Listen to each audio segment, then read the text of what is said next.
Okay, hi guys, how you doing? Welcome to week two. As a recap to week one, let's talk a little bit about what we went over in week one and how those assignments went. So, week one, we talked about a couple of things. Exposure. We talked about light and how light affects exposure. We talked about two things in week one. We talked about we talked about the shutter, that thing that opens to let light in the lens or into the photosensitive material.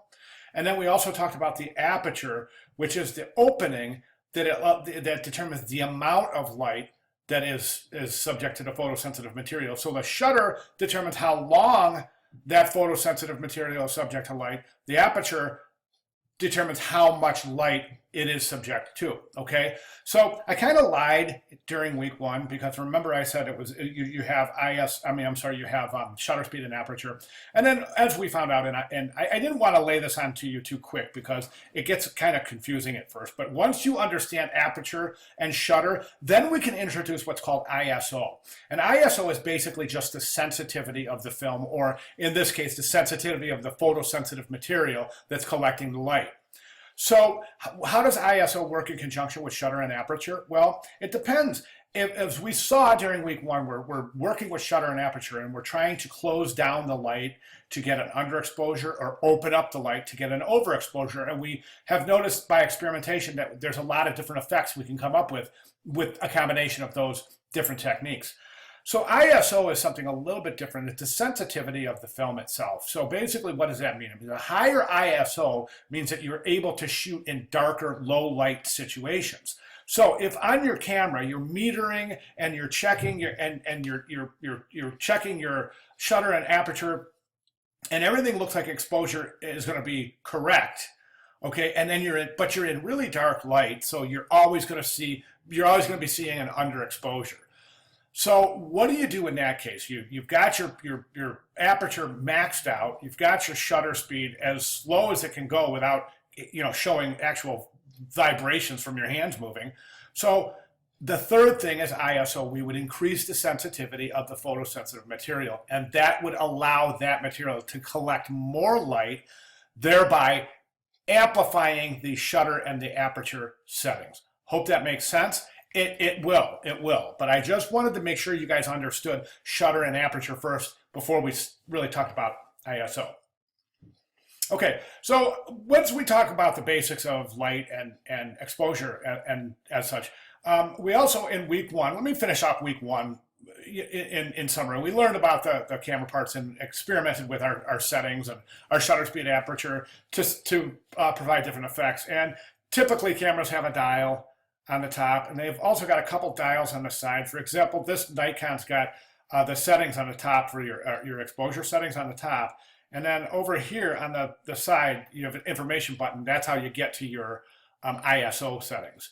So that's not to say if you have a camera or you have to check the settings on your own. Even other Nikons could be different. So I'm just giving you an example of this particular camera.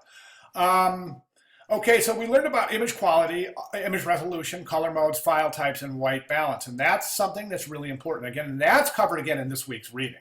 So don't forget to read chapter 3 this week. Super important. Your textbook's great. I got the book and I've been reading through it. It's really a fantastic book. I love it. I think and I've seen just about a lot of the textbooks. So I think this is a really good one. So don't forget that chapter 3 is pretty complete.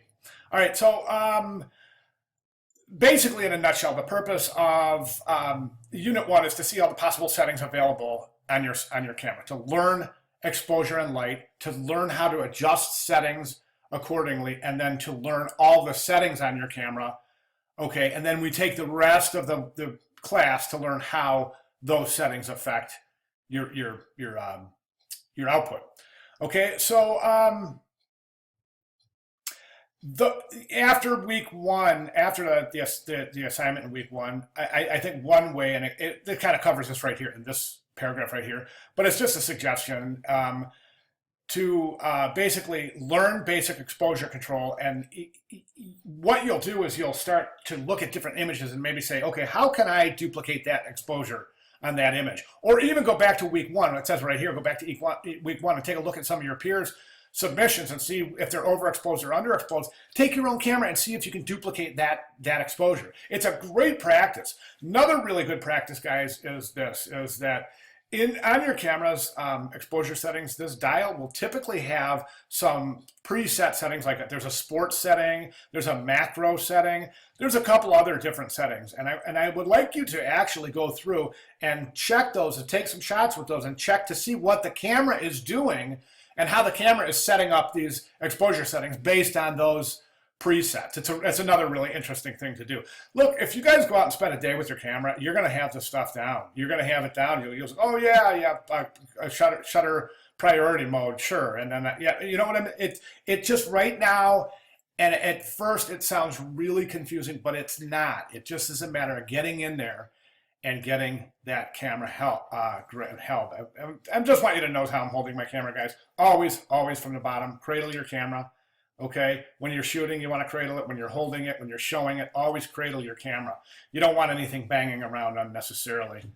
Okay, so where were we? So, let's jump into week 2. We continue to practice the settings on the camera. In week 2, the quiz is going to be about the settings on your camera. So make sure, listen, I'm going to tell you something. Week 2 quiz is a snap if you're familiar with your camera and if you've taken the time to get familiar with exposure settings and some of the different settings on your camera. It's a snap. But you're going to have problems with week 2 quiz if you haven't. That's just how it is. So it's by no means to be considered difficult. Okay, and then we're going to do another cool thing in week 2 is we're going to learn how to overexpose and underexpose purposely to try to achieve some of those effects that we've seen. Okay, week 2 also, we talk a little bit about, let's jump down here to this discussion board. We see objectivity versus subjectivity, the week 2, lecture 3, and that's pretty good. It's really a way of us looking at how we look at art and how we look at photography. And a big part of photography is being able to look at each other's work. And in any photography class, you're going to have this. We look at each other's work and we critique it. How do we critique it? We use adjectives. We describe what we see, both objectively and subjectively. Meaning objectively, that the image is of a tree at sunset.